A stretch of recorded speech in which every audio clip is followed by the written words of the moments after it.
In this video, I'm going to go over a basic bike setup. Now what this is going to do, I'm going to give you some baseline numbers. Now none of these are actually set in stone from one rider to the next, from one track to the next, different track conditions. You may have to do a little fine tuning, and it's going to be up to you to do a little testing to see what setup actually works best for you. But we're going to go over that, and it'll give you a good starting point. From there you can start doing your own testing and tweak everything to get it just like you want it. Before you really start this, one of the most important things about a bike is your spring selection.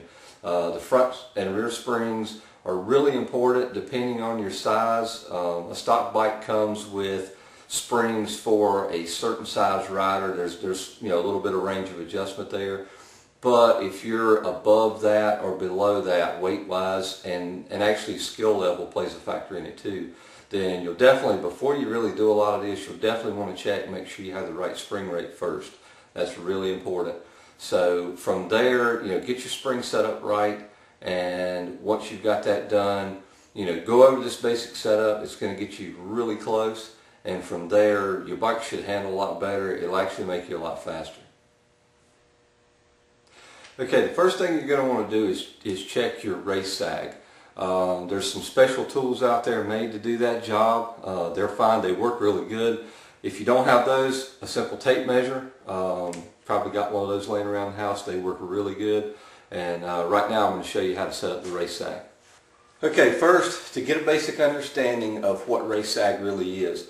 Race sag is what you do. You measure first with the bike up on the stand, wheels off the ground. You measure the distance from the rear axle up to the rear fender.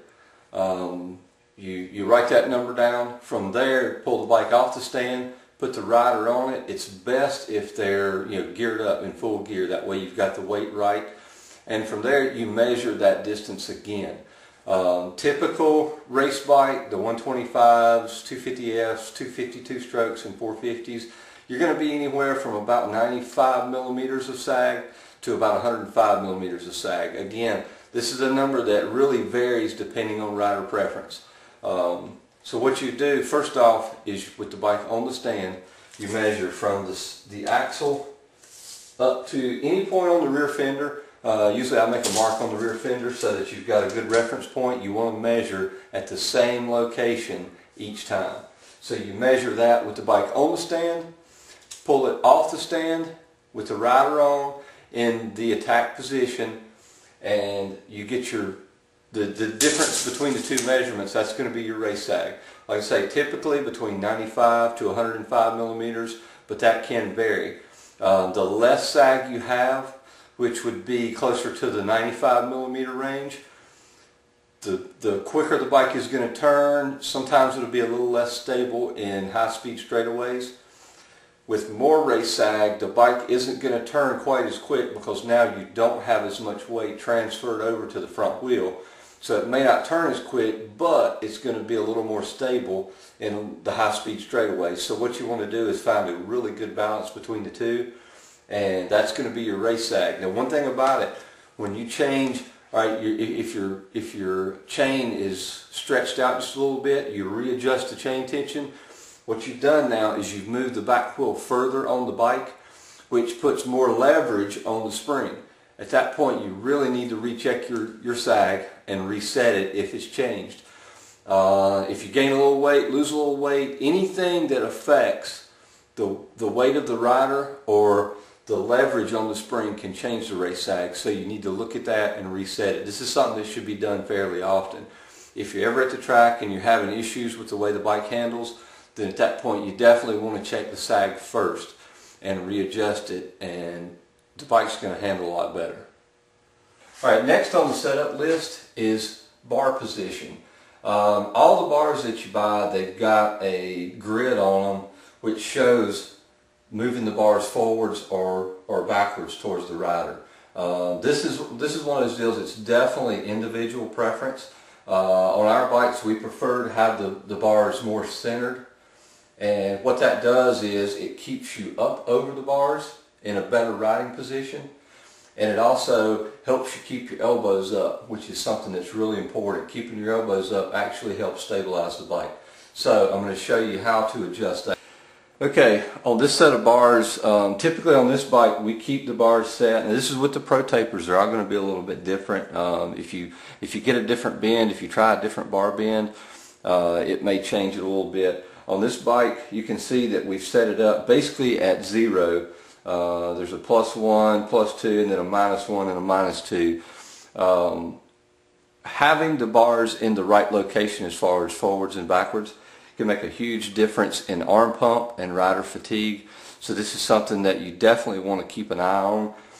Play with different settings, because you'll find that there's one particular setting that may be best for you.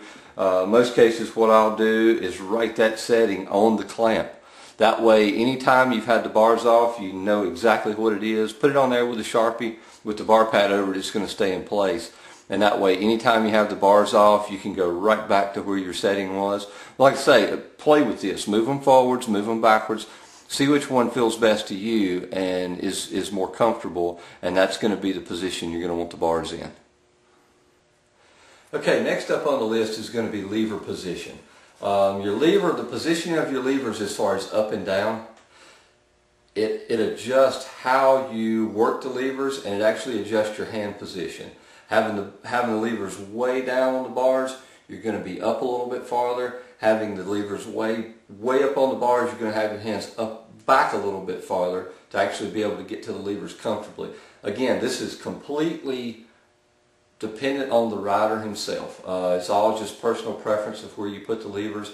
What I suggest on that is to play with different lever setups and figure out which is most comfortable for you. A lot of guys will run them way down. I don't like that. I like keeping them up almost level with the line of the bars. But that's my personal preference. Again, that's something you need to play with. One of the things that I do on our bikes, typically we run the ASV levers with the ASV clamps. And what they come with is a plastic insert. So it allows you to snug up the levers, snug up the clamps, but you can still rotate the levers.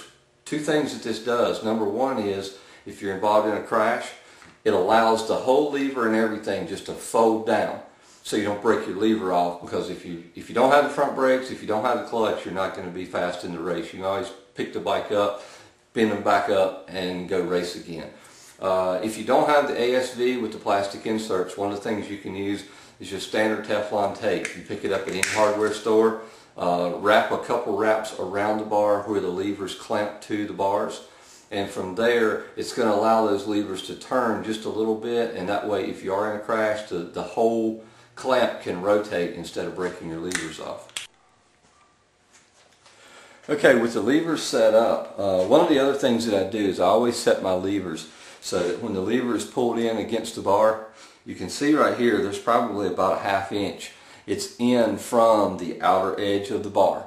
What that does is, if you've got the lever way out here, the lever is going to take the brunt of the impact, and the bar is, it's not, so you're more likely to break your lever. If you run them in just a little bit, it's going to put your fingers where they're farther out on the lever, which gives you more leverage against the lever rather than being way up here. This gives you a little bit more leverage, makes the lever a little bit easier to pull in, and again, it's going to keep it from, when you go down, it's going to keep it from tearing your lever off. You're probably going to rip the end of your grip off, but you can always finish the race that way. Again, with these levers, with the clamps, you can actually rotate the lever in a crash. When you go down, it'll let that lever rotate around, keep it from breaking, and then when you get up off the ground, just pull the lever back up into the right location and you're good to go. And again, different lever positions. Some people like them up higher, some people like them down lower. This is all personal preference, but play with it a little bit and see which position you prefer. Everybody's going to have a different place they want their levers where it feels better. Again, this can also affect arm pump if your lever is too low or too high. So getting levers in the right position is really important. What we want to look at now is your rear brake lever. The rear brake pedal, typically I set it up where it's basically even with the foot peg. It's on a level plane with the foot peg. If you have the brake lever up too high and you're not riding on the balls of your feet, you're riding more towards the arch of your foot, your toes are going to be up here. If the lever is too high, you can actually be pressing the brake lever down and not realize it. You're going to be dragging the back brakes. Two things that's going to cause: you're going to wear brake pads out, you're going to boil your fluid because the brakes are going to get really hot, and you're creating more drag, so basically you're robbing horsepower from the bike. So setting that up, there's an adjustment nut right here. You loosen the two nuts up and you can actually set the lever where you want it. Some guys like it lower so that they don't drag the brakes, because some guys tend to ride on the arch of their feet rather than the balls of their feet. So you may set it a little bit lower. Some guys like it set higher. Again, this is something that you should kind of go out and play with different settings on the brake lever and see which one you prefer, see which one works best for you. I hope this video has helped you out a little bit. Hopefully you've realized that having your bike set up properly makes a huge difference. It'll make riding a lot safer, and it also makes you, it'll help you ride longer. If you're more comfortable on the bike, if the bike's handling better, you'll be able to go out and you'll be able to ride a lot longer, and you'll actually be a lot faster.